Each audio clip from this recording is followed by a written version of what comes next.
Right friends, welcome back to Capsule-6. This is on South China Sea. Under Capsule 5, we discussed in detail about United Nations Convention on the Law of the Sea. Please listen to that module before listening to this.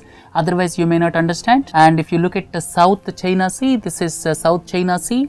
Along with China, 5 more nations have got competing claims for the territorial waters and exclusive economic zones in South China Sea. The 5 countries are Taiwan, Philippines, Brunei, Malaysia and Vietnam.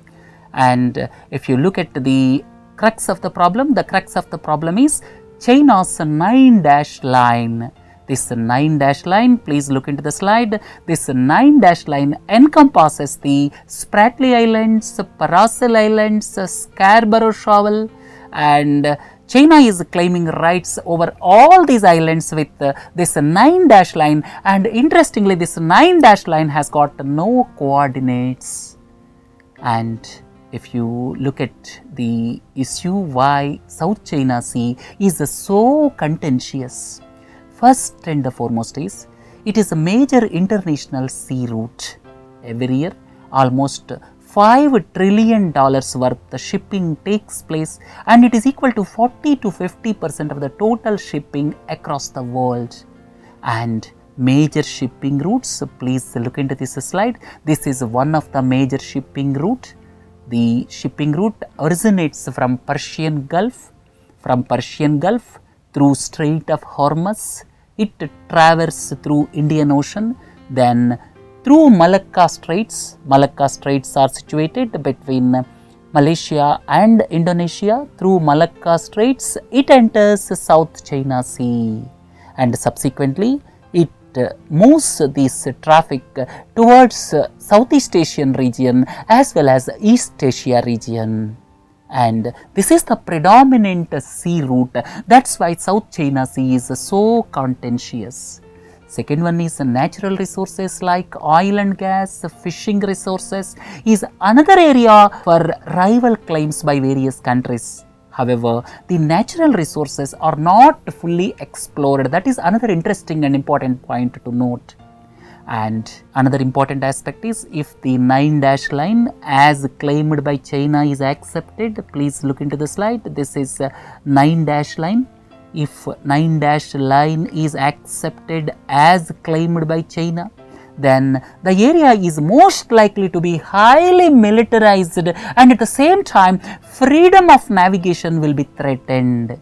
Because if the area is declared as a sovereign territory of China because of 9-dash line, then what will happen? Other countries will lose the freedom of navigation. Then if this 9-dash line is accepted, exclusive economic zone of other countries will be affected badly. And at the same time, the doctrine of United States of America, that is a pivot to Asia, that is strengthening security cooperation and strategic relations with Asian countries. In the doctrine of pivot to Asia, the freedom of navigation in this South China Sea is very, very important.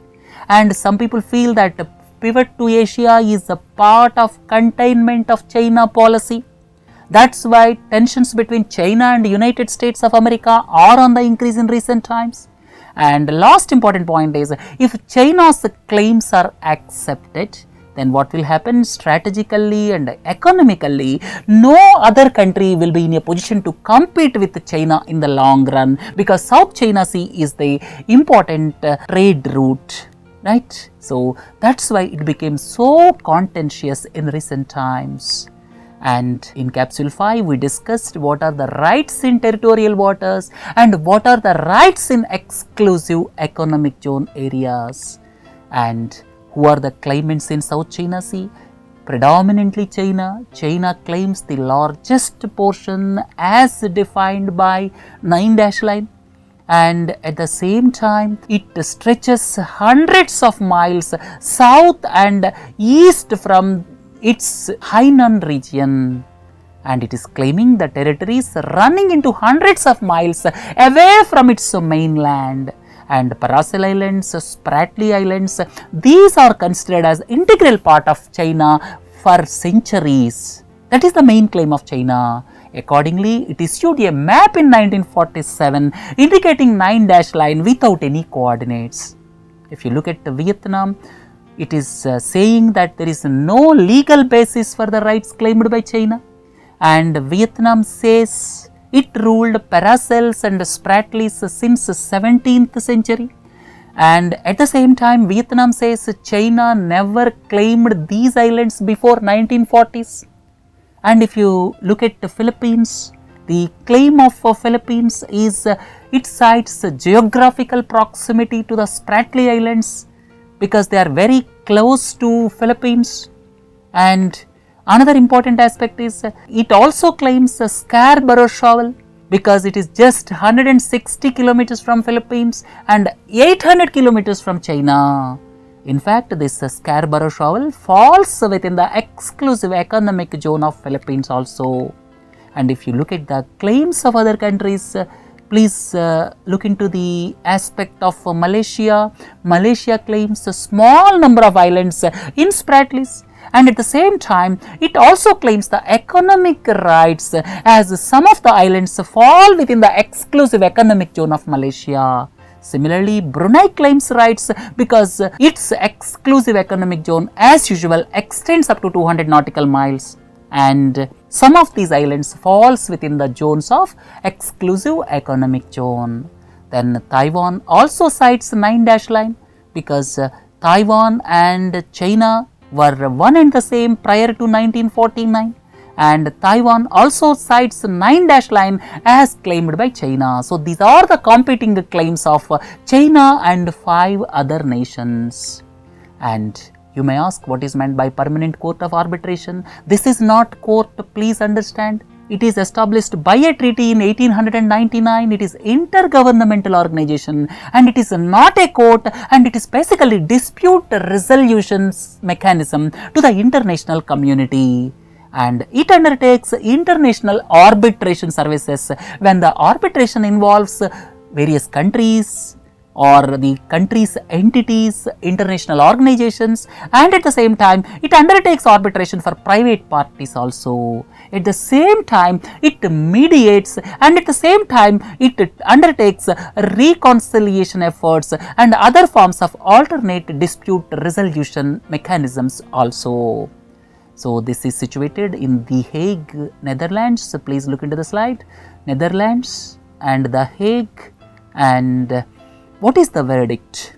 This permanent court of arbitration categorically stated that China has got no legal basis to claim historic rights to the bulk of South China Sea, and in the eyes of permanent court of arbitration, this 9-dash line does not exist.